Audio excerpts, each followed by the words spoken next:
Now, the devastation here, of course, has raised a lot of questions elsewhere around the world, including the United States, not just about whether this could happen in America, which has, of course, fault lines and coastlines of its own, but also about America's ability to respond to a nuclear crisis. Today, Talking Points memo reports that a study to be published by the American Medical Association surveyed most American states about their readiness. Here's what they found.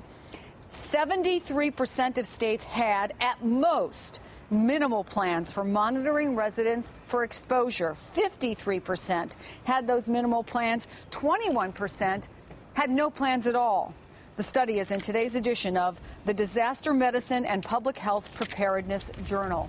And joining us now is the editor-in-chief of that journal, Dr. James James. He is director for the Center for Public Health Preparedness and Disaster Response for the American Medical Association. Doctor, thank you for joining us. And in a nutshell, give us the headlines. What are your findings? The findings need to be, as with any study, taken with a certain grain of salt.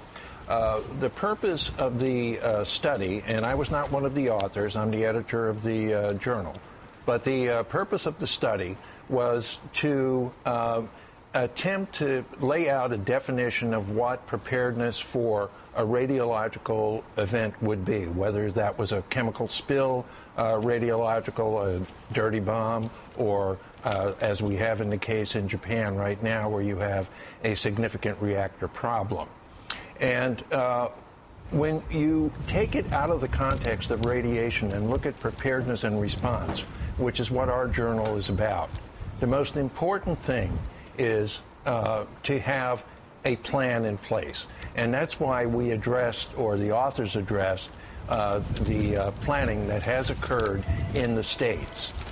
Even though it was something like 76% of all of the states that did respond, and 50% had plans. If you broke that down further, if you looked at the 31 states that have nuclear reactors in them, then over 80% of those states did have plans. Having the plan is only step one, however. Then you have to exercise the plan. You have to ensure that you have the resources to support the plan. And most importantly, and I think it was one of the strongest and most important findings in the study, is that you have to have a workforce that's ready, willing, able, that's been trained and educated in how to respond. And that takes all of us working together. Do you think that there is a possibility, and when I looked at that number, we're looking at 73, 74, 75% of states that have minimal plans or no plans at all. What's happening in Japan, does it need to force us to look again? And what were the areas that were found to be most lacking? And again, I think it does force the issue. If you look at the article itself, it was published under the auspices of the National Association for Radiological Readiness. That brings together players in government, in the private sector. It's sponsored by CDC.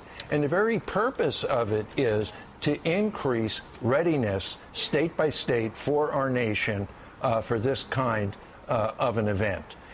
They tried to define specific needs. One was the plan.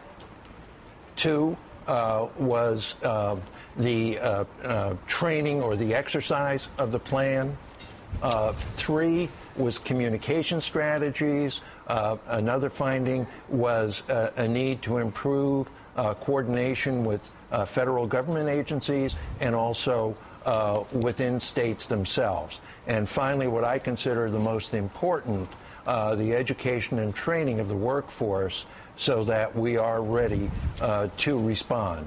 And the National Association for Radiological Readiness, the main purpose of that is to take the findings from this type of study and to use that to identify gaps, and hopefully the next time we discuss something like this, we will indeed be more ready, that all of our states will have plans.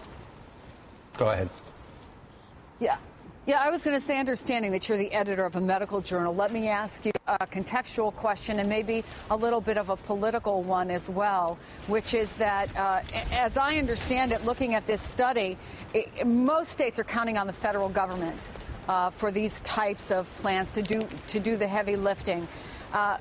Virtually every state is in a bad budgetary situation. We know the constraints of the federal government. The talk is not about what more can we do. It's about how do we do less? How do we spend less money?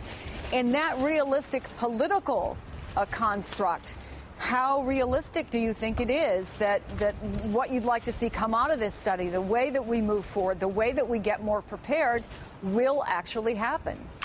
Obviously, to be better prepared has a certain resource cost, and when you take resources from one area to support another area, something else suffers. But I sincerely believe we can increase the overall readiness across our nation to respond to these type of events through fairly low-cost initiatives by getting local governments, local public health, to create the plans, to exercise the plans, and to institute the education and training programs. They don't need to be the high-cost end. There are other aspects when you get to diagnosis, treatment, hospital beds, et cetera, which certainly have high resource costs. But to become more ready, I think we can do that by working together better.